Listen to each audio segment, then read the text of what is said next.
Presentamos El Reino de Dios con el Dr. Belsasar Núñez.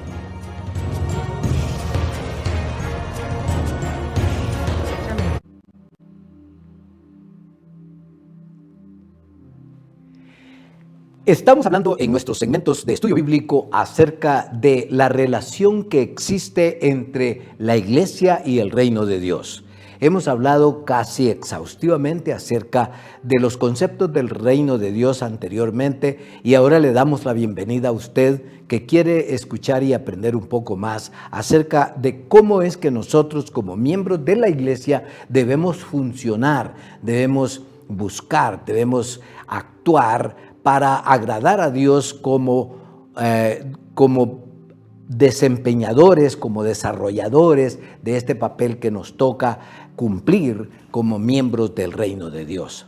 En esta ocasión entonces vamos a hablar acerca de la iglesia como una entidad del reino inmersa en el contexto de este mundo, de los contravalores de este mundo y el contexto de lo que nos enseña la palabra de Dios y los valores del reino de Dios. Entonces vamos a hablar de unos 4 o 5 pensamientos acerca de cómo la iglesia necesita visualizar, revivir, renovar y tomar acción hacia acercarse más a lo que Dios requiere de nosotros como la iglesia en vez de alejarnos de esos conceptos. En primer lugar, queremos hablar que la iglesia naturalmente se desarrolla en un plano humano y de este mundo corrupto, de este mundo corrompido, desatinado por causa del pecado. Por eso es que traíamos a colación el versículo muy llevado y traído del capítulo 16 del Evangelio de San Mateo, versículo 16 también de ese capítulo 16 del Evangelio de San Mateo, en donde Jesús dijo que las puertas del Hades no prevalecerán contra ella, ¿no?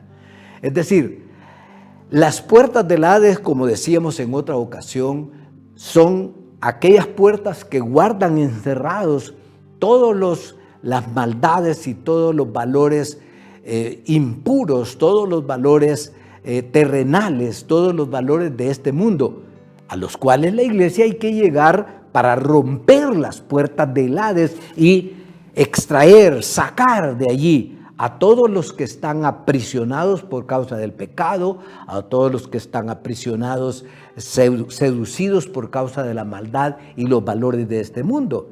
Entonces, la iglesia en medio de este contexto, de este mundo, es una institución humana.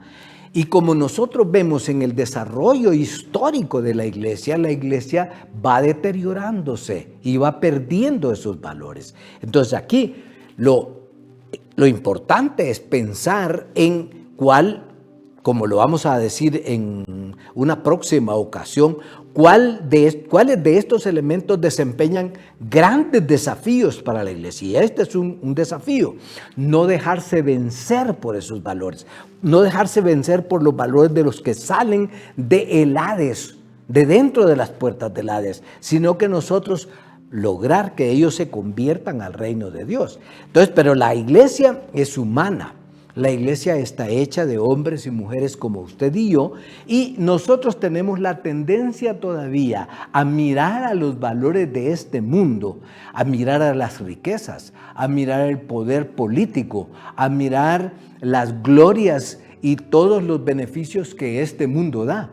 Pero esos no son los beneficios y las glorias del reino de Dios, sino que la iglesia tiene que experimentar una redención total y por lo tanto luchar contra esos valores. Y esa es la parte difícil de la iglesia.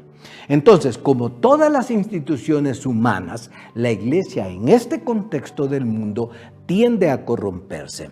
Cuando salió la iglesia de un periodo de casi 4 siglos, de persecuciones, de dificultades, de controversias, de muchas discusiones y de vivir y de actuar contra el gran imperio de aquel momento, que era de riquezas, que era de esplendor, que era de vestimentas ricas, que era de alfombras, que era de coronas y que era de vestimentas y privilegios y de jerarquías.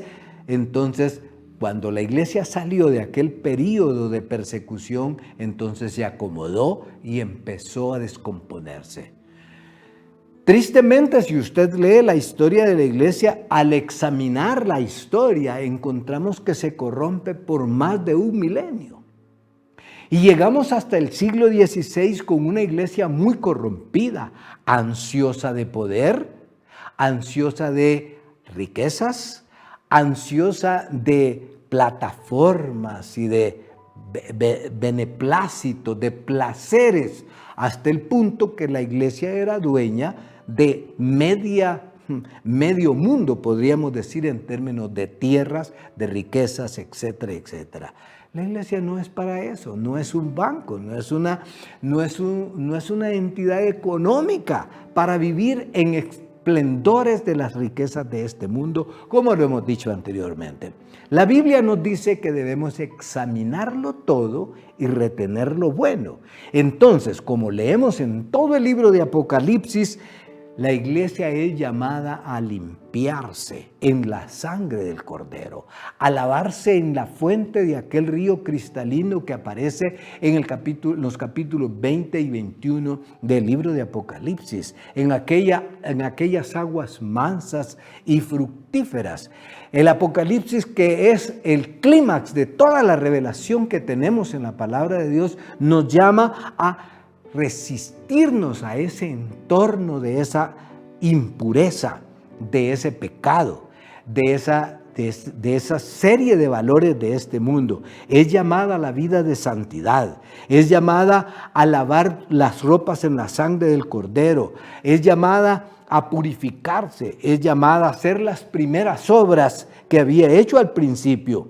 Entonces, como tercer elemento, la iglesia, como representante del reino de Dios, es desafiada a demostrar en el presente mundo de hostilidades, de pecado, de desgracia, de pobreza, de miseria y de sufrimiento, a demostrar aquellos valores del reino. ¿Cuáles son los valores del reino de Dios? Bueno, en primer lugar, espiritualidad, nuestra relación con Dios, nuestro compromiso con Dios siempre nos va a dar una conciencia que nos dicte qué es hacer lo bueno y cómo resistir a lo malo. Por eso la adoración a Dios está en el corazón mismo de la función de la iglesia. Nuestra adoración está allí en los capítulos 4 y 5 del libro de Apocalipsis, cómo se demuestra que la iglesia, los 24 ancianos, rinden sus coronas y adoran al que vive por todos los siglos, al que era, al que es y al que ha de venir, dice. Entonces, estos valores son la adoración, la espiritualidad, la justicia, que actuemos con justicia dentro y fuera de la iglesia, que actuemos con equidad. ¿Y qué es equidad? Procurar un balance de los privilegios que recibimos o que damos en este mundo. No hay que dar más al que menos merece, sino hay que hacer un balance. Eso de equidad es muy difícil, por cierto, llevarlo a cabo. Se requiere demasiada conciencia, la fraternidad. Es decir, somos hermanos, que no solamente nos comunicamos y nos entendemos los unos a los otros, sino que nos importamos, que el que es más privilegiado en las situaciones de este mundo pueda sentirse hermano del que es menos privilegiado, no que lo mire hacia abajo, no que lo mire con desdén, sino que le ayude a superar aquellas dificultades de salud, de pobreza, de educación, de limitaciones de este mundo. Entonces, la equidad y la fraternidad. San Pablo dice que el reino de los cielos es justicia, paz y equidad.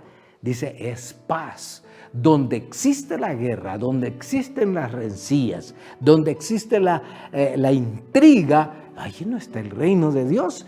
La iglesia no puede hermanarse con eso. La iglesia no puede avalar ese tipo de conducta y contrasta entonces con los valores de este mundo y hace resistencia a los valores de este mundo. Volviendo al capítulo 18 del libro de Apocalipsis, encontramos a la gran Babilonia, que es rica y que ha perseguido a los mártires y que se ha enriquecido y se ha llenado de placeres y de vanagloria, y la llama entonces la ramera, porque hay mucho hedonismo, mucho placer.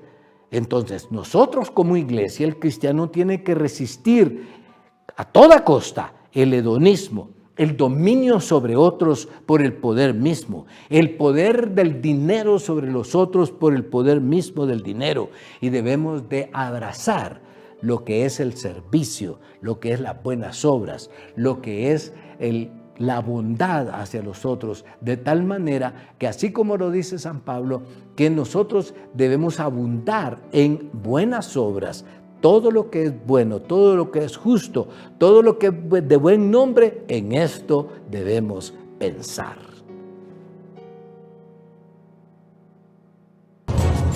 Hemos presentado El Reino de Dios con el Dr. Belsasar Núñez.